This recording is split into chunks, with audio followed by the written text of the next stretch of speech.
Hello dear students, from today we are going to start a new chapter, that is chapter number 14, Sources of Energy. This chapter is, although in the physics section it's very easy, it has very less to do with the different theories of physics. So dear friends, in the course of going through the chapter and different topics, I will mention you various important questions. So when you pay attention to those questions, your chapter will be ready for the examination. Very few questions are there and it's very easy to learn them. Now, in the previous classes, we have studied about law of conservation of energy. What was the statement? Law of conservation of energy states that energy can neither be created nor destroyed. So if that statement is correct, then there is no necessity to worry about the exhaustion of the energy resources. हम कई जगह पे social media में, television में, newspapers में, different functions में ये पढ़ते हैं, ये सुनते हैं that we have to judiciously use the energy resources because in future they will get exhausted. तो अगर law of conservation of energy जो है उसकी स्टेटमेंट करेक्ट है that energy can neither be created nor destroyed, तो energy destroy नहीं होने वाली है. If the amount of energy is going to remain same in the universe, then why it is very necessary to use the present energy resources very carefully or very judiciously? The explanation to this is in the following reason. When we use any source of energy, then energy from it in the usable form is dissipated. Dissipated का मतलब क्या होता है? वो spread हो जाती है. But when it gets spread in another form, वो जो form होता है वो original form से less usable form होता है. As for example, when I light up a bulb, so I am using electricity as a source of energy. तो वो जो इलेक्ट्रिसिटी है, ठीक है, that got converted into light energy, that is the main form, and also the heat energy. तो वो जो conversion हुआ इलेक्ट्रिकल एनर्जी का, तो जो इलेक्ट्रिकल एनर्जी की जो यूजेबिलिटी थी वो यूजेबिलिटी कम हो गई जब वो कन्वर्ट हो गई in another form of energy, that is light energy and heat energy. और चलो लाइट एनर्जी का तो हम एक बार यूज भी कर लेते हैं. जो हीट एनर्जी बल्ब की होती है वो जब एटमॉस्फेयर में स्प्रेड हो जाती है, so that heat energy cannot be used to do any positive work, it simply gets wasted. तो होता क्या है कि जो यूजेबल फॉर्म की एनर्जी है, एनर्जी तो सेम रहती है, it gets converted from one form to another, but उसकी जो यूजेबिलिटी होती है, that usability gets decreased, and that's why it is necessary to use the present form of energy sources in very judicious or very careful manner. So as we discussed in the previous example, energy source once consumed to do certain type of work, it cannot be used again. जैसा कि हमारे vehicle में हमने petrol या diesel या जो भी fuel use होता है उसको एक बार यूज कर लिया and then it got converted in the form of steam, वो गैस के फॉर्म में एग्जॉस्ट में से निकल गया. अब उस गैस को पकड़ के हम वापस उसको पेट्रोल या डीजल में कन्वर्ट नहीं कर सकते. So the same source of energy once it is utilize, it's done, it cannot be used again, and that's the reason why we need to use the energy resources very carefully. Now, what is the basis of selection of any source of energy? For performing different works, अलग अलग functions, अलग अलग work के लिए जो sources of energy होती है वो डिफरेंट होती है. We don't use the same source of energy for running our TV and for cooking the food.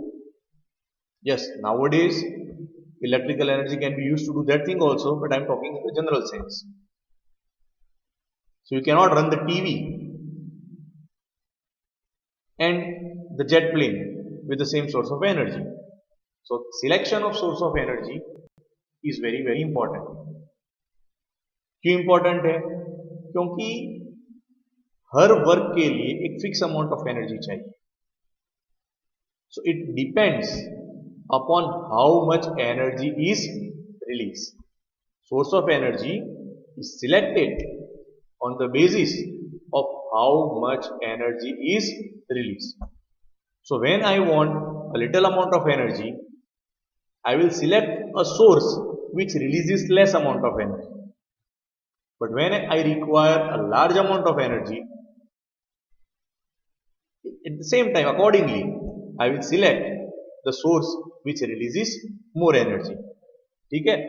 So, if I want to prepare food, I can't use nuclear energy for that because we know that nuclear energy releases lots and lots of amount of energy. तो खाना पकाने के लिए हमको nuclear energy की जरूरत नहीं पड़ती.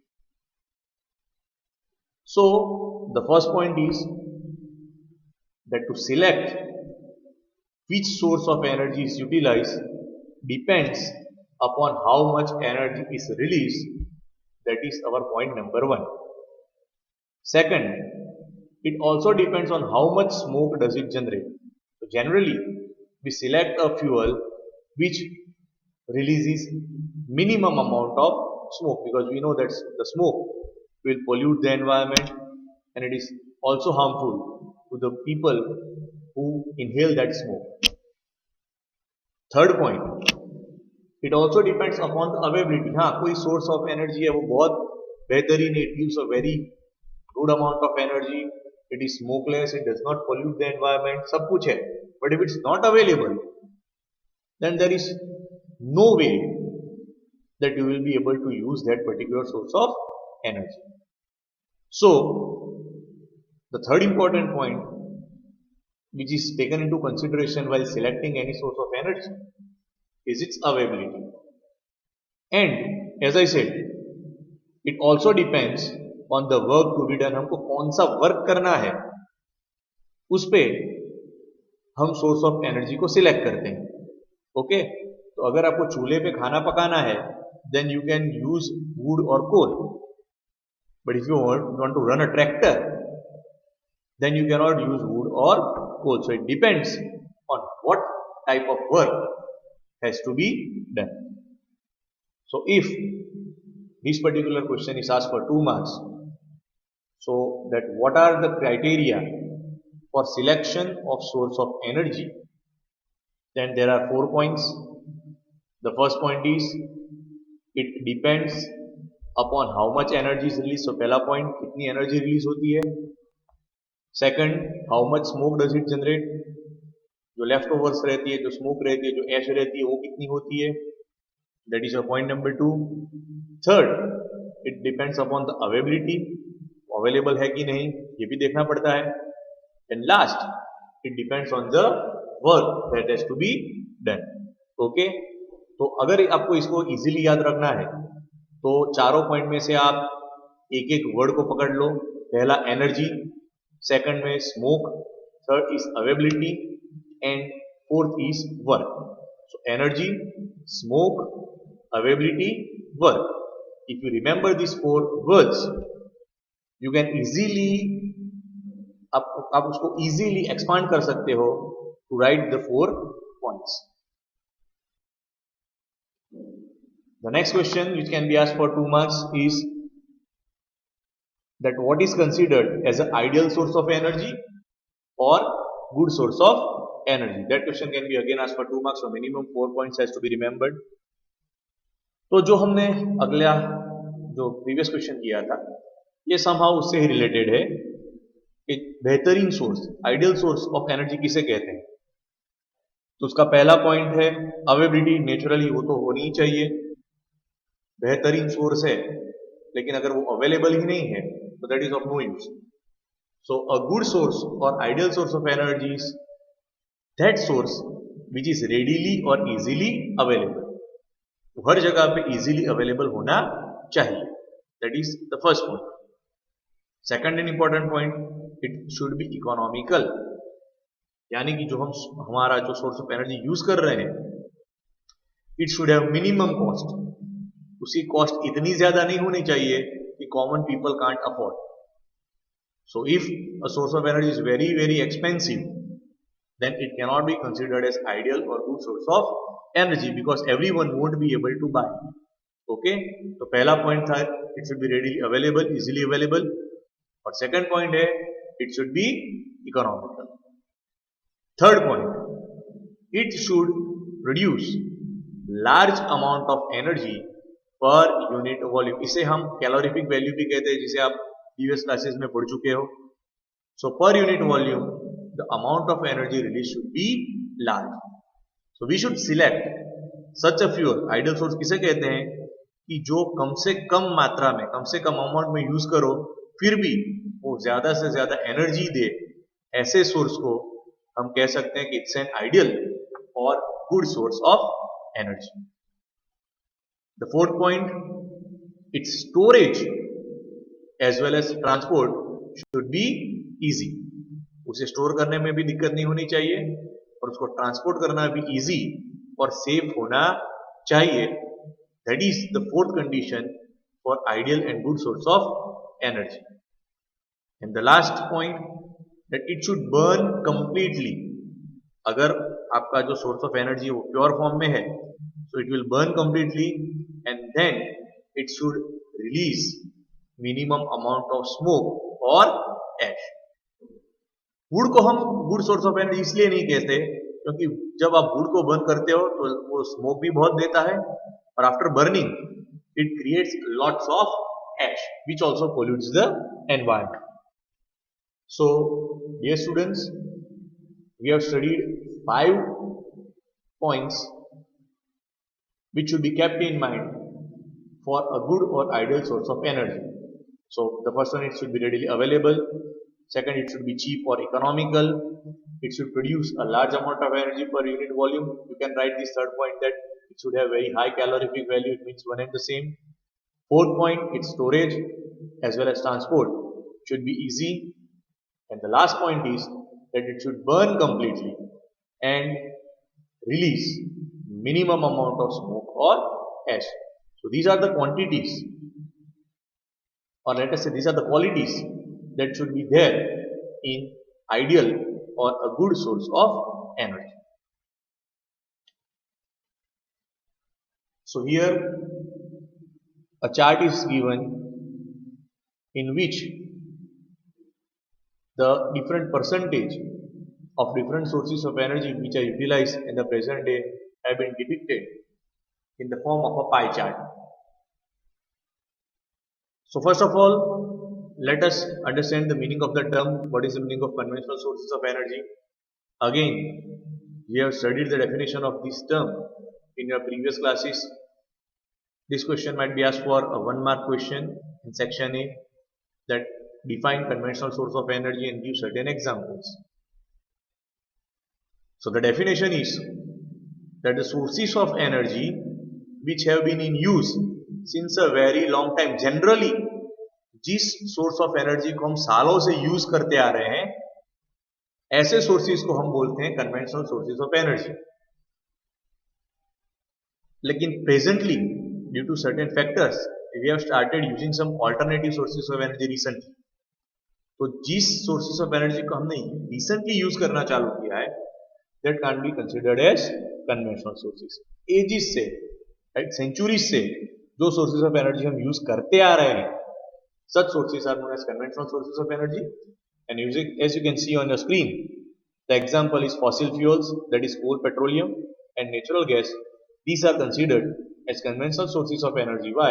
Because we have been using this for a very long time. A 1-mark question might be also asked that what are fossil fuels and what are their limitations. Generally coal और petroleum and of course natural gas which is extracted from the earth's surface, which is considered to be the remains of plants or marine animals buried under the crust of earth millions of years ago. Such things have changed over time due to the thermal heat as well as the pressure of the layers of soil above them, and they got converted into fuels, जिसको हम generally fossil fuels के नाम से पहचानते हैं. So what are the limitations of fossil fuels? First thing, limited supply, as it has taken millions of years to form. उसकी जो बनने की जो प्रोसेस है वो वेरी स्लो है, लेकिन उसके सामने उसका जो यूजेज का जो क्वांटिटी है it's very very large. So the quantity of fossil fuels, the reserves of fossil fuels is diminishing every day. So in near future, they might get exhausted. So the first point, the first limitation of fossil fuel is its limited supply. Second, it's non-renewable. You can't use it again and again.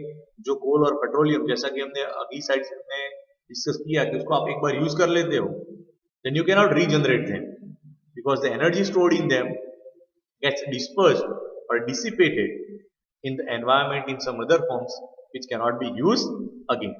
So the first limitation is its limited supply. Second is non-renewable, and third, it causes lots of smoke and pollution. So these are the limitations of fossil fuels. That's why we are looking at another alternate sources of energy.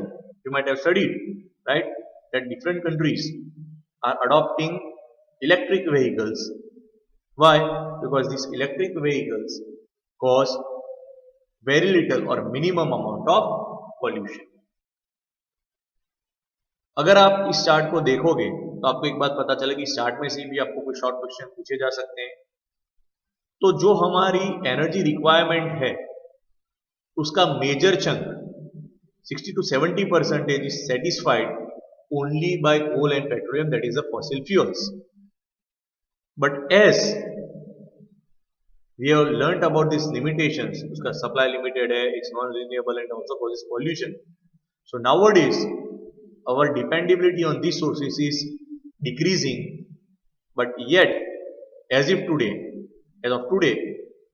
हमारा जो larger requirement of energy sources है that is satisfied by a fossil fuels, yes, it's changing, but yet the maximum dependence of all countries of the world is mainly on fossil fuels. So now we'll study how to use some non-conventional sources of energy.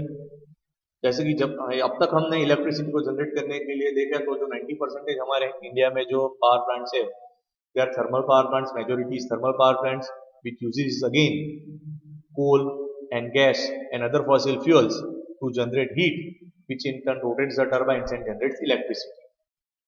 तो अगर हमको किसी non conventional sources से electricity generate करनी है तो एक activity हमको दी हुई है, activity 14.3. So let us understand what we are doing in that activity. Take a table tennis ball and make 3 slits or cut into it. Okay, तो हमने एक टेबल टेनिस का बॉल लिया और उसमें ब्लेड या नाइफ से 3 जगह पे कट किए और उसमें हमने मेटल शीट से ब्लेड्स लगाए, semi circular blades or fins cut off metal sheet are put in the 3 slits of the ball, so you get a structure which is similar to a fan. Fan के जो उसके जो तीन पंखे होते हैं उसकी जगह पे यहाँ पे है 3 fins which have been made from some metal. Now pivot the tennis ball on an axle through its center. उसके सेंटर में से एक रॉड या एक एक्सल को अंदर से हमको मूव करना है with a metal wire fixed to a rigid support. We need to see that this tennis ball rotates freely about the axle, यानी कि अगर उस पर हम थोड़ा फोर्स लगाएं तो बॉल एक्सल पे क्या करना चाहिए, वो रोटेट करना चाहिए. Now connect a cycle dynamo to this. Okay, cycle dynamo क्या काम करेगी कि जैसे ही हम इस फिन्स को रोटेट करेंगे तो जो रोटेशन की जो मैकेनिकल एनर्जी है right? The dynamo will convert it into electric energy. So now connect a cycle dynamo to this and connect a bulb in series. The bulb is put in the series in the circuit to make sure that while the ball gets rotated, its mechanical energy is getting converted into electrical energy. So if dynamo converts that mechanical energy into electrical energy, you will get a proof of it by lighting up of the bulb.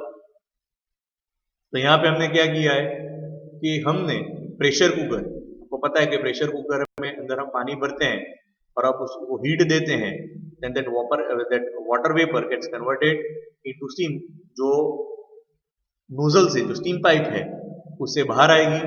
And we know that steam has a tremendous capacity to do work in earlier times, right? Train को खींचने के लिए जो engines होते हैं वो steam का use करते थे, steam engines were use. Then later on as the science advanced, okay, then we got electrical engines, diesel engines and all other engines, but in the initial time steam engines were used. तो जो steam था उसका power इतना ज्यादा होता है कि it can make the whole train move from one place to another. तो यहाँ पे जो steam produce होती है, ठीक है, वो क्या करती है, उसको हम इंसिडेंट करते हैं on the fins or the blades of the ball. as a result क्या करेगा, ball will start rotating, okay. और जब वो रोटेटिंग करेगा तो जो डायनामो में जो रोटेशन होगा, जो रोटर ब्लेड के साथ कनेक्टेड होगा, वो कन्वर्ट करेगा मैकेनिकल एनर्जी को इलेक्ट्रिकल एनर्जी में, and that will be proven by the lighting of the bulb. So dear friends, today we have studied 2 to 3 good questions that can be asked for 2 marks. You have to learn this activity. And previously we also studied about what is an ideal source of energy and on what basis selection of fuel is done. So I hope you learn those points properly, write it down in your notebook, and make sure that at the end of the day you know the answers of these questions by heart. Thank you.